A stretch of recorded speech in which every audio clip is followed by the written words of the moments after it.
कोलकाता के RG medical hospital में अभया की लाश कहीं आप भूल तो नहीं गए। उस लाश पर दांतों के काटे हुए निशान थे, पैर चीरे हुए थे, रूह कांप गई जिसने भी देखा।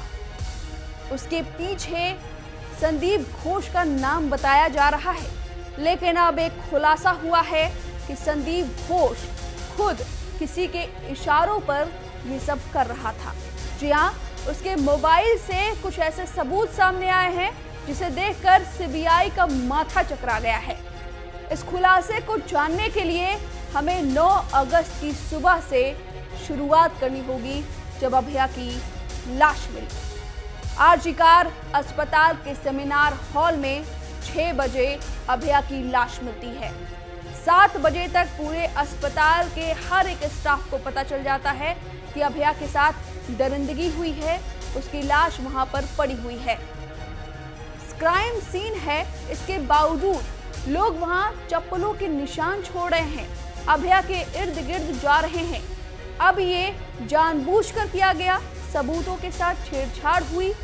उसके बाद 7 बजे कॉल जाता है संदीप घोष को, उसे बताया जाता है कि अभया की हत्या कर दी गई है, साथ में उसका बलात्कार भी हुआ है।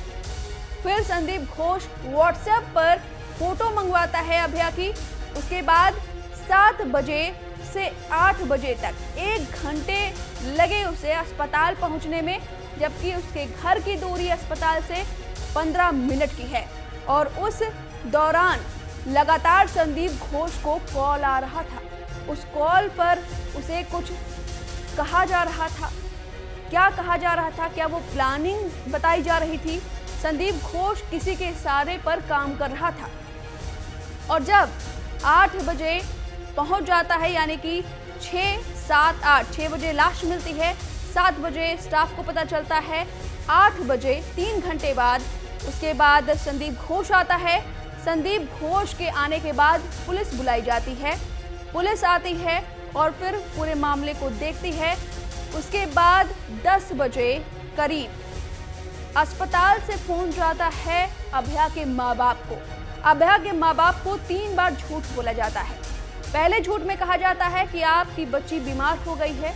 माँ एकदम से शॉक हो जाती है कि आखिर ऐसा क्या हो गया, कॉल कट जाती है। फिर दूसरा कॉल आता है कि आपकी बेटी ने खुदकुशी कर ली है। इसके बाद माँ बदहवास हो जाती है और फिर फोन कट जाता है। और फिर आनन फानन में तीसरा कॉल करती हैं, लेकिन फ़ोन नहीं लगता है और तुरंत अस्पताल पहुंचती हैं। 12 बजे माँ बाप अस्पताल पहुंचते हैं, लेकिन 12 बजे स्टाफ उन्हें मिलने नहीं देता है अभया से। 3 घंटे का इंतज़ार करवाया जाता है। 3 बजे उन्हें मिलने दिया जाता है सेमिनार हॉल में। जब माँ बाप पहुँचते हैं तो सबसे पहले माँ बाप ने जब देखा अभया को, उसके शरीर पर एक कपड़े का टुकड़ा था, उसकी जीन्स खुली हुई थी, पैर चीरे हुए थे और माथे से खून निकल रहा था, प्राइवेट पार्ट लथपथ था। अपनी बेटी की लाश देखकर उनकी रूह कांप गई। पिता ने बोला कि सेमिनार हॉल में हत्या हुई ही नहीं है, उसकी हत्या कहीं और हुई है। सेमिनार हॉल में बस उसे रख दिया गया है।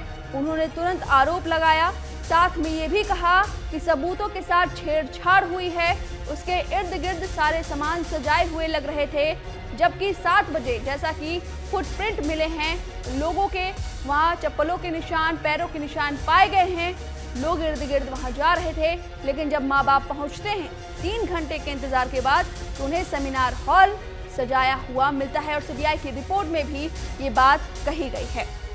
जब माँ बाप अभया को देखते हैं, उसके बाद पोस्टमार्टम के लिए लाश भेजी जाती है। उसके बाद अभया की लाश को 4 बजे पोस्टमार्टम के लिए भेज दिया जाता है। 8 बजे अभया की लाश को माँ बाप को सौंप दिया जाता है।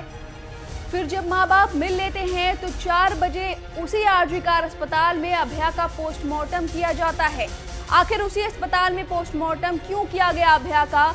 संदीप घोष के लोगों ने ही मिलकर उसका पोस्टमार्टम किया और रिपोर्ट बनाई। उसी रिपोर्ट पर हर किसी ने आरोप लगाया कि ये रिपोर्ट सही नहीं है। आपको बता दें कि पोस्टमार्टम के बाद जब 8 बजे अभया की लाश मां बाप को सौंप दी गई, उसके बाद करीब 12 बजे जाकर एफआईआर दर्ज की गई रेप और मर्डर के मामले में। इससे पहले सुसाइड बताया गया था पूरे मामले को, लेकिन मां बाप ने कहा कि सुसाइड नहीं है, हमारी बच्ची के साथ रेप हुआ है, हमारी बच्ची का मर्डर हुआ है। और मीडिया ने भी इस बात को उछाला, जमकर इस पर रिपोर्टिंग की, जिसके बाद दबाव बना कोलकाता पुलिस पर और तब जाकर उन्होंने ये एफआईआर दर्ज की। और सुप्रीम कोर्ट ने इसी पर लताड़ लगाई कि आखिर आपको क्या एक डॉक्टर के रूप में नहीं पता चलता कि उसके साथ क्या हुआ है। पोस्टमार्टम के बाद एफआईआर दर्ज कराई गई। अब सवाल ये उठता है कि जब संदीप घोष का घर केवल आधे घंटे की दूरी पर है और उस दौरान उसको फोन किसका आता है जिसके इशारे पर वो काम करता है। उस पुलिस थाना टाला के उस अभिजीत मंडल को भी गिरफ्तार किया गया है, क्योंकि उसने आनाकानी की, सबूतों के साथ छेड़छाड़ करने में उसने भी सहयोग दिया। पुलिस हर वक्त मौजूद थी, अंतिम संस्कार कराने में बहुत जल्दीबाजी की। और तो और जो कपड़े थे अभया के, जीन्स, उसे सीबीआई को नहीं सौंपा गया। संजय रॉय जो कि वॉलंटियर पुलिस था, जिसका सीसीटीवी में फुटेज सामने आता है, उसके कपड़े भी 24 घंटे बाद पुलिस को दिए जाते हैं। यानी कि कितनी ढील दी गई इस पूरे कांड को, इस पूरे वारदात को, जो कि खून खौलाने वाले हैं। इससे समझ आता है कि साजिश रची गई है। सवाल ये उठ रहा है कि संदीप घोष किसके इशारों पर काम कर रहा था, क्योंकि संदीप घोष के जो कॉल रिकॉर्डिंग्स हैं वो कुछ और बयां कर रही है, वो किसी और के लिए काम कर रहा था। संदीप घोष पर लगातार आरोप लगा रहे हैं डॉक्टर कि वो खूनी है, दरिंदा है, भ्रष्टाचारी है। संदीप घोष जैसे तमाम प्रिंसिपल तमाम अस्पतालों में बैठे हैं और एक रैकेट चलाते हैं, धंधा करते हैं, गंदा धंधा करते हैं, अंग तस्करी करते हैं, दवाइयों को बेचते हैं, इंटर्न्स को मजबूर करते हैं कि अगर आप पास होना चाहती हैं तो उसके एवज में आपको या तो घर का काम करना पड़ेगा संदीप घोष के, या तो आपको सेक्स वर्कर का काम करना पड़ेगा। जो संदीप घोष कहेगा वैसा करना पड़ेगा। और ये आरोप लगे संदीप घोष पर, और जिस तरह से लगातार खुलासे हो रहे हैं सीबीआई रिपोर्ट में, सुप्रीम कोर्ट ने खुद कहा कि जो सीबीआई की रिपोर्ट है वो बेहद हैरान करने वाली है और परेशान करने वाली है, जिसकी चर्चा हम यहाँ पर कर भी नहीं सकते। किस तरह से उसकी हत्या की गई, हत्या के सेमिनार हॉल में हुई, ये भी अभी संदेह का मामला है। संजय रॉय मोहरा है, वो भी क्या संदीप घोष के इशारों पर काम कर रहा था, क्योंकि जब पॉलीग्राफ की टेस्ट हुई तब उसने चीजें बयां करी। उसके पहले संदीप घोष कह रहा था कि इसमें उसका कोई इन्वॉल्वमेंट नहीं है, लेकिन पॉलीग्राफ टेस्ट में उसने खुलकर कहा कि उसने हत्या नहीं की है। उसने देखा सेमिनार हॉल में खून से लथपथ थी अभया और रेप किया है। कभी वो कहता है रेप किया है, कभी कहता है नहीं किया है। इस तरह से सीबीआई लगातार उसे मुश्किल हो रही है, क्योंकि पुलिस ने जो सीसीटीवी फुटेज उसे दिए हैं, सीबीआई को जो सौंपे हैं, वो कम है, जबकि सीबीआई कह रही है कि पूरी तरह से हमें फुटेज नहीं दिए जा रहे हैं, कि पुलिस ने सहयोग नहीं किया है। वहीं ममता बनर्जी के सामने डॉक्टर्स ने मांग रखी कि लाइव रिकॉर्डिंग की जाए हमारी बातचीत की, जिसे पूरा देश सुने कि हम कहना क्या चाहते हैं, लेकिन ममता बनर्जी नहीं मानी। इसके बावजूद आपको बता दें कि बाद में दोनों के बीच सुलह हो गई और इस पूरे मामले पर लगातार खुलासे हो रहे हैं। सीबीआई के गिरफ्त में है संदीप घोष, रिकॉर्डिंग, उसके मोबाइल की हर चीज जांच की जा रही है। देखना होगा क्या कुछ खुलासा होता है।